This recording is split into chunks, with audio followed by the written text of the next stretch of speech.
We live record times when it comes to self-employed individuals, people working two jobs, young adults saving for their first house, and overall monthly subscriptions. All of that can make it hard to track all the occurring income, but certainly all the expenses. However, creating a budget from scratch now might be way easier than people imagine and way more empowering than it sounds. Most people think budgeting is only for people who are struggling, but it's really about control and clarity, about reducing that invisible stress that comes from not knowing what's coming next financially. And honestly, it's one of those skills that quietly affects almost every part of life: choices, independence, opportunities, stability. By the end of this video, you'll know step by step how to create your perfect budget. Before we jump in, if you want to support the channel, feel free to like the video, and if you want more financial content like this, consider subscribing. It really helps out. So, how does budgeting actually works nowadays? Budgeting now isn't the same as budgeting 10 years ago.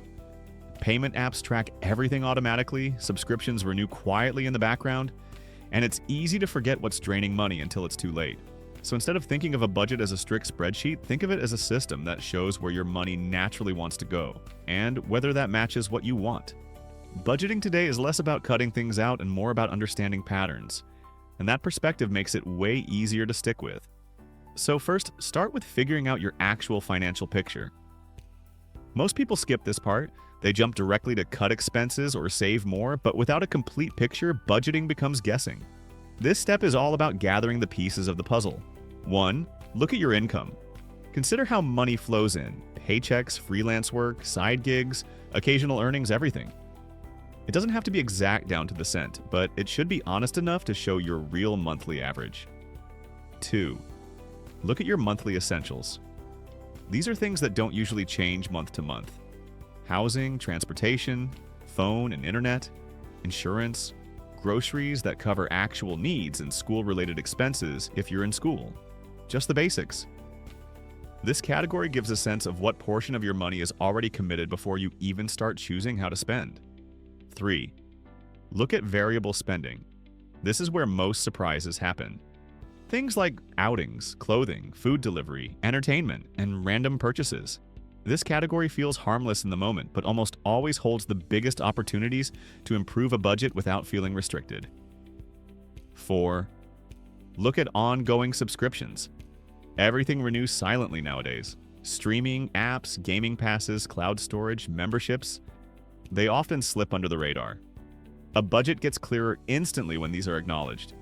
By collecting these categories, the entire money flow becomes visible, and budgeting stops feeling like a mystery and starts feeling more like organizing. After that, discover where the money is actually going. This part is less about judgment and more about curiosity, almost like observing a pattern. In this stage, people often find things like repeating purchases they forgot about, subscriptions they no longer use, categories where spending is consistently higher than expected, habits they never realized were so costly.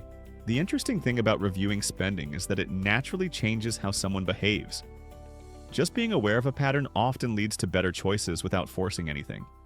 To make this step easier, it helps to group spending into simple clusters rather than dozens of tiny categories. For example, food, transportation, entertainment, personal care, and extras. When someone sees their spending summarized clearly, decisions become way easier. Instead of feeling overwhelmed, it becomes, oh, that's where the difference is. Next, choose a budgeting style that feels natural. There's no single way to budget nowadays. Different systems work for different personalities, so here are a few people often find helpful. The simple category-based approach. You give each category an amount, and you just track if you're under or over that target. Easy, flexible, doesn't require extreme discipline. The 50-30-20 method. 50% goes to needs, 30% goes to wants, 20% goes to saving or improving financial stability. This one is popular because it shows balance without forcing extreme limits. The pay yourself first approach. Here, saving or building a safety cushion happens first. Every time money comes in, a portion automatically goes to savings, leaving the rest for spending. It's a good choice for people who want to grow a habit without thinking about it too much. The spending plan style. Instead of thinking of a budget as restrictions, this one focuses on planning ahead. This is where the money will go this month. More forward-looking, works great for people who enjoy structure. Each style can work as long as it fits the person's natural tendencies. The point isn't to become perfect, it's to create a structure that supports real-life habits rather than fights against them. Fourth, build the first draft of your budget. Creating the first version of a budget is less about precision and more about alignment. It's like setting the starting direction before adjusting along the way. 1. Write down your total monthly income. This number becomes the foundation. 2. Subtract your essentials. Once these are listed out, what's left becomes the flexible part of the budget. 3. Assign amounts to categories based on your real habits and not based on ideal ones. Not based on what budgeting apps say either, but truly based on how things are actually going right now. Starting with reality will make this system actually honest. 4. Set aside something for savings, even if it's small. A budget that includes savings from the beginning tends to grow naturally. It doesn't have to be a large amount. Consistency matters far more than size. 5. Leave room for fun. Budgets that cut out every enjoyable thing don't last. When a budget includes planned fun, it becomes sustainable and way easier to follow. This first draft doesn't have to be perfect. It just has to be real. 5th, track spending without overcomplicating it. Tracking doesn't mean noting every penny. Nowadays, everything is automated anyway. The key is to check in regularly. Some people check once a week. Some people check every few days. Some people review things at the end of the month. The timing isn't the important part. What matters is staying aware. Awareness keeps spending from drifting. And the moment someone starts noticing patterns, they naturally adjust. Apps can help, but even a basic note app works. The system doesn't matter as much as the consistency. 6th, learn how to adjust the budget month by month. A budget isn't set in stone, it's meant to evolve with life. Some months have events, some months have unexpected costs, some months have opportunities to save more. Some months feel tighter. Adjusting doesn't mean the budget failed, it means the budget is alive. It helps to look at 3 things each month: where the budget was accurate, where it was unrealistic, where habits might need a small shift. Little tweaks each month make the system smoother and more comfortable. And over time, the budget becomes less of a thing to follow and more of a quiet guide in the background. 7th, build a cushion that protects your future self. Every good budget contains a small safety layer, not because emergencies happen every month, but because they happen eventually. Even setting aside a small amount regularly can create stability that reduces stress dramatically. This isn't about building a huge emergency fund overnight. It's about building a habit. Just a consistent amount that grows quietly in the background. And when that cushion grows, everything else, choices, freedom, and mental calm, become easier. Finally, make your budget enjoyable, not restrictive.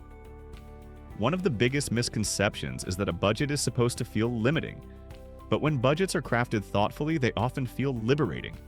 Because suddenly there's clarity, there's intention, there's a sense of direction.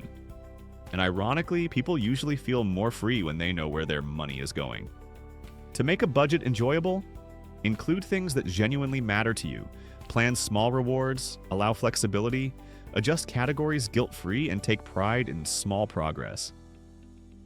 The most effective budgets feel personalized, not perfect. Here's the quick summary of what we covered. Budgeting nowadays is about clarity, not restriction. Start by looking at the real picture. Income, essentials, variables, subscriptions. Notice where the money actually goes. Choose a budgeting style that fits your personality. Create your first draft honestly. Track your spending in a simple, consistent way. Adjust month by month. Build a small cushion of security. Make the process enjoyable and flexible. When budgeting becomes something you understand, not something you fear, your financial life becomes way easier. If you made it all the way through, here's something you can comment. What's the number one thing you want your budget to help you with this year? It could be saving for something, reducing stress, or even just feeling more organized. And if you liked the video and want more content like this, subscribing really helps. Thanks for being here. See you in the next one.